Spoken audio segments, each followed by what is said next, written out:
What would you think if your town or city's sense of safety was stripped away in the most violent way possible? What if it happened overnight? What would you think if the very real possibility that a monster lived amongst your neighbors? Maybe even one of your friends. That's a scary hypothetical, right?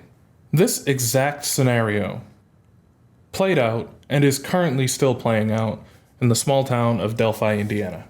This is where two families have had to come to terms with the worst pain that a parent can ever feel: loss of a child. In this video, I'm going to go over the facts of the case of Abby Williams and Liberty German of Delphi, Indiana.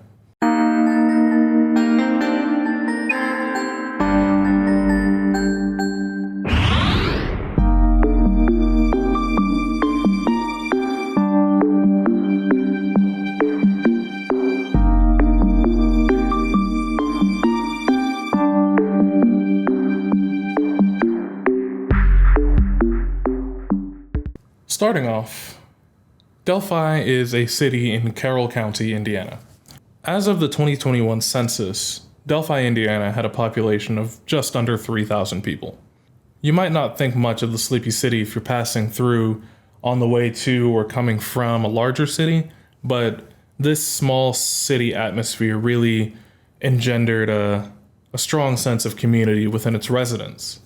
The reason that I bring up Delphi today is because it's the home of two families in particular, the Williamses and the Germans.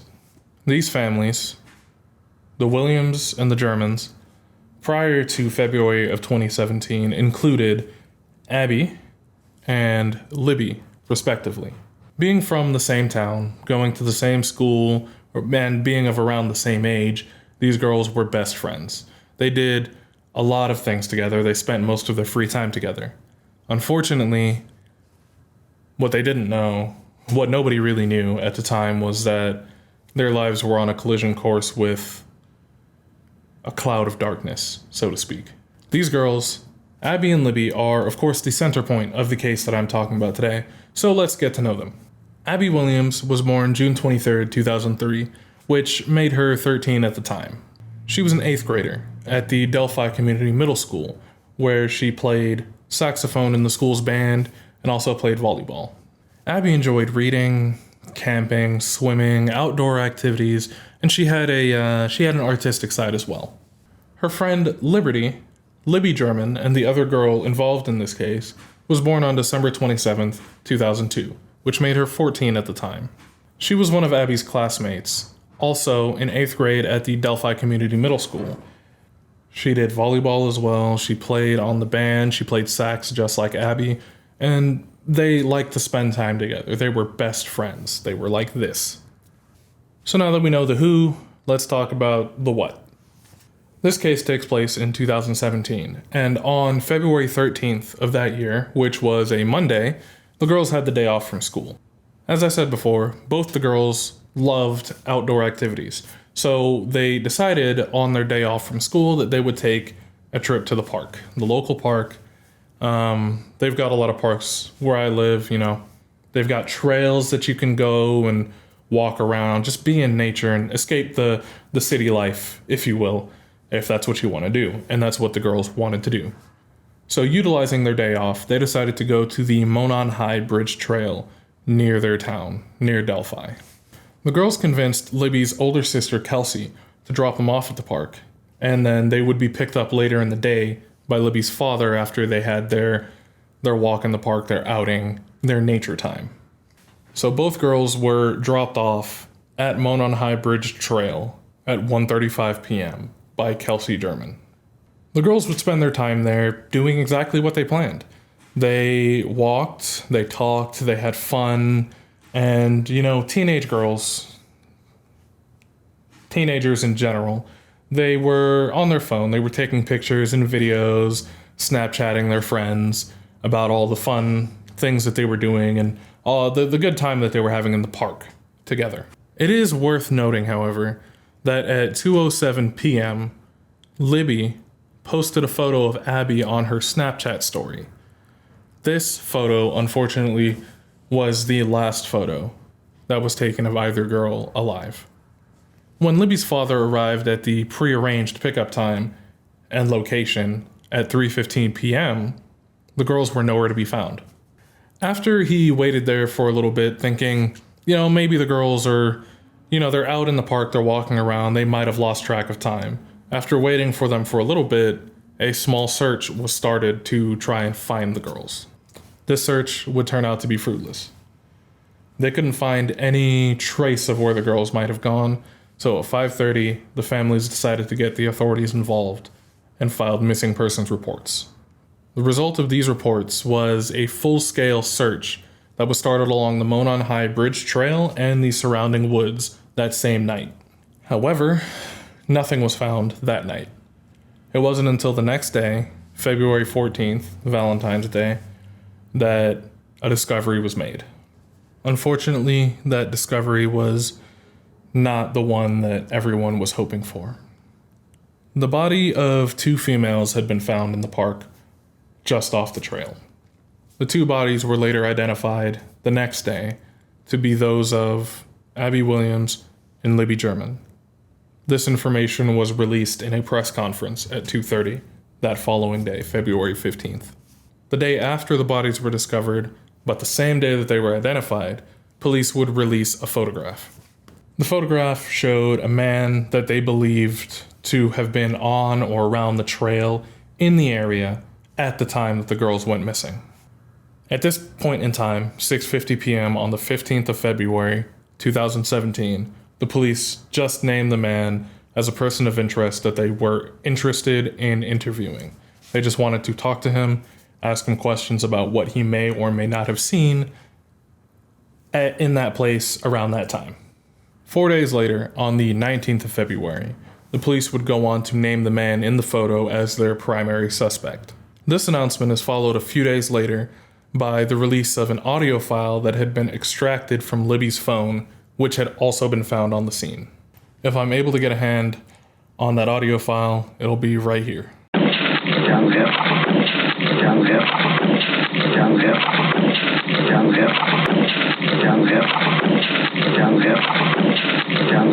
Using that photo, which was actually a still image from a video that audio was also extracted from, in addition to eyewitness testimony and reports from that day and that time, the police and the FBI, who had also gotten involved by this point, were able to craft and release a composite sketch of the man in the photograph, their prime suspect.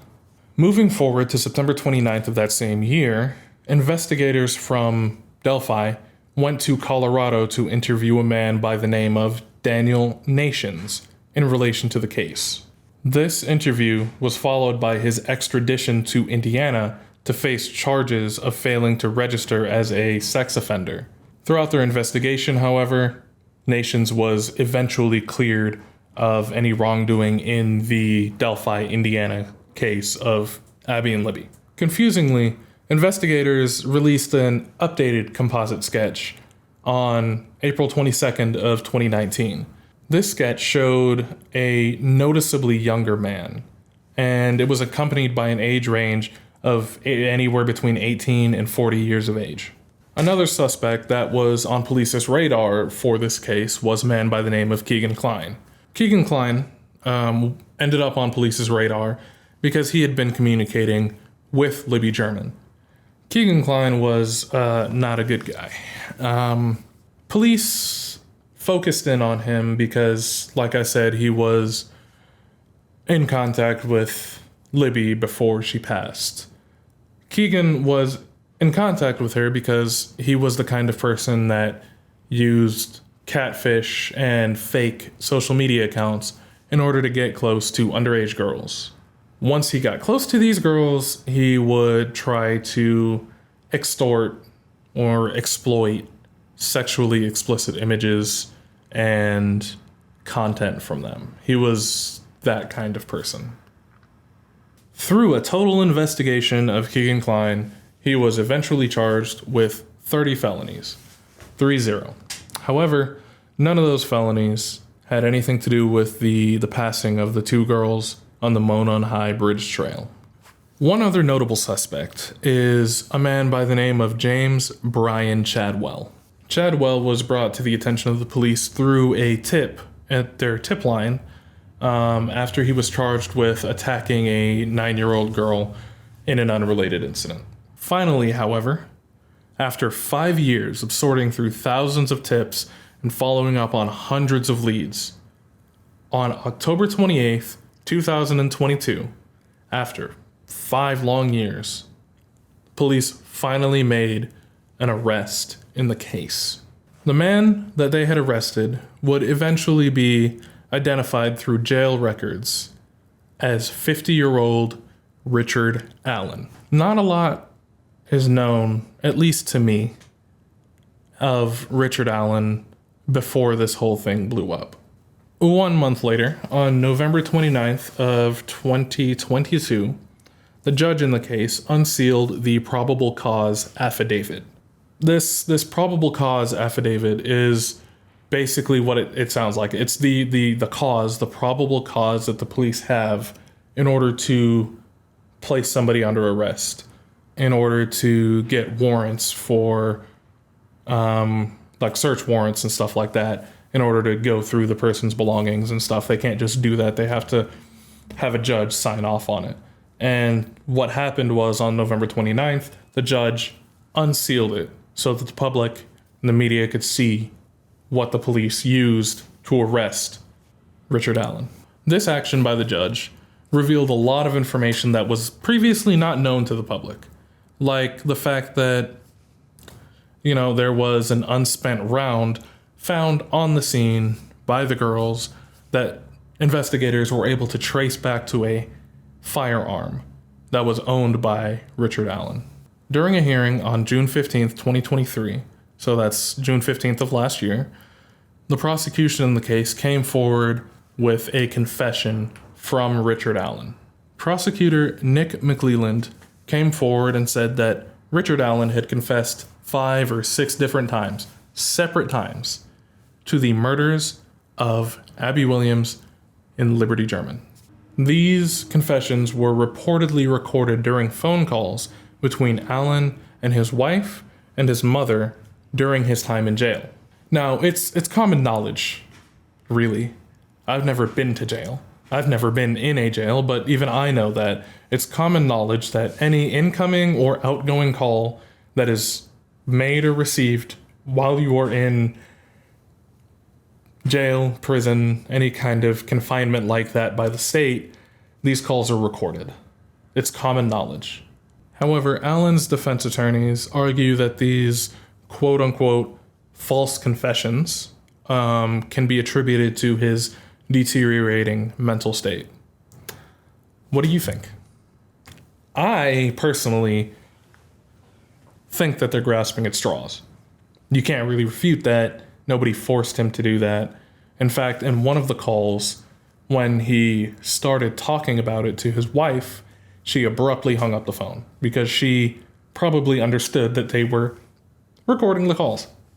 He started talking about it and she said, click. So I'll leave it up to you to decide whether you believe the prosecution or the defense, but I know where I stand on the matter. However, as of right now, that is all we know for sure. There have been theories of a link to Odinism as a possible motive, but I won't dive into that in this video. The start date as of right now for his trial for the deaths of Abby Williams and Libby German is October 15th, 2024. This year. I know that I will be watching it. I think it's important to note that throughout this case, there's been a national, even an international outpouring of support for the families and the community in general, as a whole.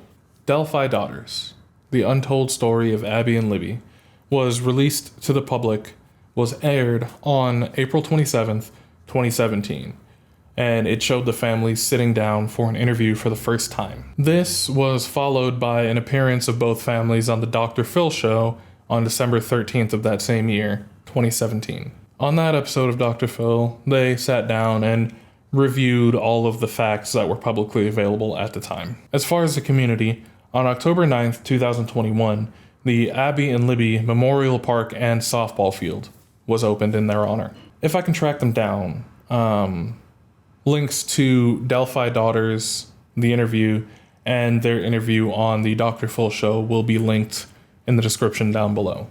Thank you all for sticking around and hearing me talk about this case. I've been following this case since it first happened in 2017, and I know a lot of you have too. If this is your first time hearing about this case, then I'm happy that I could have brought it to you, and I hope that you go on to look into it further, and that you might continue to follow it into the future. These girls, just like everybody else that I've ever covered or will ever cover, deserve justice. I hope that you can be there for it too. See y'all later. Love you all. Goodbye.